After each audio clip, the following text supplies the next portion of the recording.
जय गुरुदेव। और दोस्तों, मेरे चैनल से द साबर मंत्र में आपका एक बार फिर से हार्दिक स्वागत है। और देखिए, आज आपके सामने जो मैं टॉपिक लेकर के आया हूं वो सभी साधकों के लिए बहुत ही महत्वपूर्ण टॉपिक है, क्योंकि जो साधक होता है वो साधनाएं करता है और साधनाओं के लिए ही ये एक तरह से 3 प्रकार की चाबियां हैं कि भूल कर भी आप ये 3 गलतियां ना करें, वरना आपकी साधना निष्फल हो जाएगी। तो देखिए, वीडियो आपके लिए पूरा देखना बहुत जरूरी है, क्योंकि जो मैं आज आपको इसमें 3 टॉपिक बताऊंगा वो टॉपिक किसी भी साधना को सिद्ध करने के लिए बहुत जरूरी होते हैं। अगर आपने उन टॉपिकों को अपने जीवन में नहीं अपनाया तो फिर साधना जल्दी से सिद्ध नहीं होती हैं, उनमें आपको असफलता मिलती है। तो देखिए, साधना में होता क्या है कि मंत्र रटने से नहीं होता कुछ भी, बल्कि उसे संभालने के लिए नियमों पर आपको टिके रहना होता है। आज मैं जो आपको 3 जो गुप्त बातें बताने जा रहा हूं, जिनके बिना बड़े से बड़ा साधक भी असफल हो जाता है। नंबर 1, शुद्धता का विज्ञान। देखिए, केवल नहाने धोने से काम नहीं चलता। मंत्र जप से आपके शरीर में जो एक दैविक ऊर्जा जो प्रकट होती है, वो आपके जो गंदे विचार होते हैं और खान पान की जो तामसिकता होती है, जैसे कि मांस, मदिरा, शराब, तो आपका शरीर उस हाई वोल्टेज ऊर्जा को झेल नहीं पाता है। जैसे कि आप एक बर्तन होता है ना, उस बर्तन में अगर आपको दूध फटने का डर रहता है, तो वैसे ही अशुद्ध शरीर में मंत्र की शक्ति टिक नहीं पाती है। इसलिए मन और तन दोनों जो है आपके बिल्कुल एकदम कांच की तरह होने चाहिए। होता क्या है कि जो साधना होती है ना, साधना में शुद्धता जो है वो एक धार्मिक कर्मकांड नहीं है। एनर्जी फ्रीक्वेंसी का इसमें एक मैनेजमेंट काम करता है। शारीरिक शुद्धता, भाई मंत्र जप करने से शरीर में जो है हीट पैदा होती है, ऊर्जा उत्पन्न होती है। अगर रोम छिद्र आपके बंद हैं या शरीर में तामसिक तत्व जैसे कि मांस, मदिरा, शराब, ये सब चीजें हैं, तो ये ऊर्जा जो है ब्लॉक हो जाती है। जिससे क्या होगा, आपके अंदर बेचैनी होगी या बीमारी हो सकती है। मानसिक शुद्धता, भाई जैसे विचार होते हैं ना, विचार रेडियो तरंग की तरह होते हैं। अगर मन में क्रोध है, कामुकता के विचार चल रहे हैं, तो मंत्र की शक्ति उन गंदे विचारों से टकरा करके बिखर जाती है वो।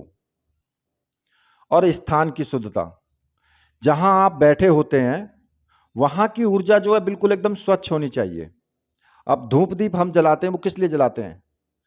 धूप दीप इसीलिए हम जलाते हैं कि एक शुद्ध वातावरण मंत्र की शक्ति को कई गुना बढ़ा देता है।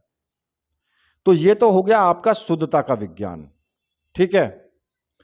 अब दूसरा आता है जो गोपनीयता का रहस्य है, कि भाई आप साधना को जो है गोपनीय बना करके रखें।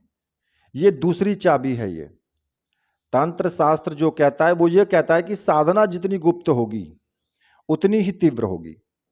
जब आपको साधना के दौरान कोई अनुभव होता है, जैसे कि खुशबू आना, पायलों की आवाज या कोई दिव्य दर्शन, तो उसे किसी को भी ना बताएं। बताते ही आपकी ऊर्जा लीक हो जाती है।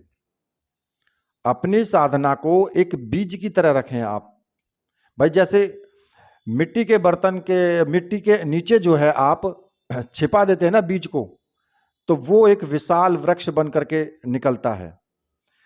इसी तरह से अगर आप सिद्धियों का ढंडोरा पीट देंगे तो फिर जो शक्ति है वो खत्म हो जाती है। क्योंकि साधना को आपको जो है छुपा करके रखना है। ये एक गुप्त खजाना है, क्योंकि एनर्जी का रिसाव जो होता है ना, जब आप अपने अनुभव किसी को बताते हैं तो आपकी जो संचित ऊर्जा शब्दों के माध्यम से बाहर निकल जाती है। इससे मंत्र की धार कम हो जाती है। नजर और टोक, हर इंसान की ऊर्जा सकारात्मक नहीं होती है। जब आप अपनी प्रगति की बातें किसी को बताते हैं तो दूसरे लोग आपसे ईर्ष्या या अंधविश्वास आपकी साधना के अभाव को जो है खंडित कर देता है, क्योंकि दूसरे लोग ईर्ष्या करेंगे आपसे, या फिर वो कहेंगे कि जी आप अंधविश्वास में हो। तो वो क्या होगा कि आपकी जो साधना का जो आभा मंडल आपका होता है उसको खंडित कर देता है। और नजर और टोक तो आप जानते भी हैं कि नजर लगती है तो क्यों लगती है, ये सब ऊर्जा का खेल है।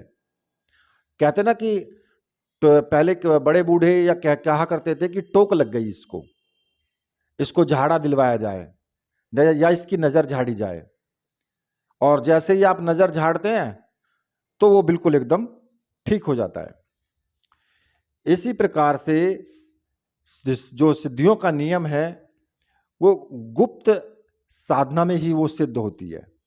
जैसे कि अगर आपने ढोल पीट दिया जाता है तो वो शक्ति जो है साधक का साथ छोड़ देती है, क्योंकि साधक में अहंकार आ जाता है, और अहंकार भगवान का भोजन है। तो इसलिए अहंकार को अपनी साधना में बिल्कुल भी ना आने दें आप। तीसरा नंबर आता है संकल्प की शक्ति। देखिए, संकल्प जो होता है ना आपका, वो भी इसमें एक बहुत ही महत्वपूर्ण कार्य करता है। ये तीसरी सबसे बड़ी चाबी है जो आपकी संकल्प की शक्ति होती है। संकल्प जो है ये एक साधना का इंजन होता है। बिना संकल्प के साधना उस चिट्ठी पत्री की तरह है जिस पर पता ना लिखा हो और आप उसको पोस्ट कर दें। जब उस पर पता ही नहीं लिखा तो वो जाएगी कहां? वो तो ऐसे ही घूमती रहेगी। तो जब आप हाथ में जल लेकर के संकल्प लेते हैं तो आप अपने जो अवचेतन मन होता है आपका और ब्रह्मांड की जो शक्तियां, उनको आदेश देते हैं कि साधना के बीच में मन भटकेगा आपका। अगर आप संकल्प नहीं लेते हैं तो मन भटकेगा, आलस्य आएगा, लेकिन आपका संकल्प ही उस आसन से आपको बांधे रखेगा। अगर आपने संकल्प लिया है, बार बार वो संकल्प आपके माइंड में दोहराता रहेगा कि आपने संकल्प लिया है, इसको पूरा करो। तो याद रखें, साबर मंत्र उन्हीं का साथ देते हैं जिनका संकल्प वज्र की तरह मजबूत होता है। ठीक है, क्योंकि ब्रह्मांड में को जो संदेश है ना, वो आप हाथ में जल लेकर के संकल्प लेते समय देते हैं कि मैं इतने दिन साधना या इतने दिन इतने मंत्र जाप करूंगा। तो आप पूरे ब्रह्मांड और अवचेतन मन को एक कमांड दे देते हैं। ठीक है ना। और इच्छा शक्ति की परीक्षा, भाई साधना के दौरान कई बार मन आपका ऊब जाता है, शरीर थकेगा, अचानक काम आ जाएंगे, आपके काम निकल आएंगे, लेकिन संकल्प वो शक्ति है जो आपको उस आसन से उठने नहीं देगी। अगर आपने संकल्प लिया है तो आप वहीं पर बैठ करके उतने ही मंत्र जाप करेंगे जितना आपने संकल्प लिया है, क्योंकि बार बार आपके माइंड में वो टच करेगा कि मैंने ये संकल्प लिया है तो मुझे ये पूरा करना है। और अटूट विश्वास होना चाहिए।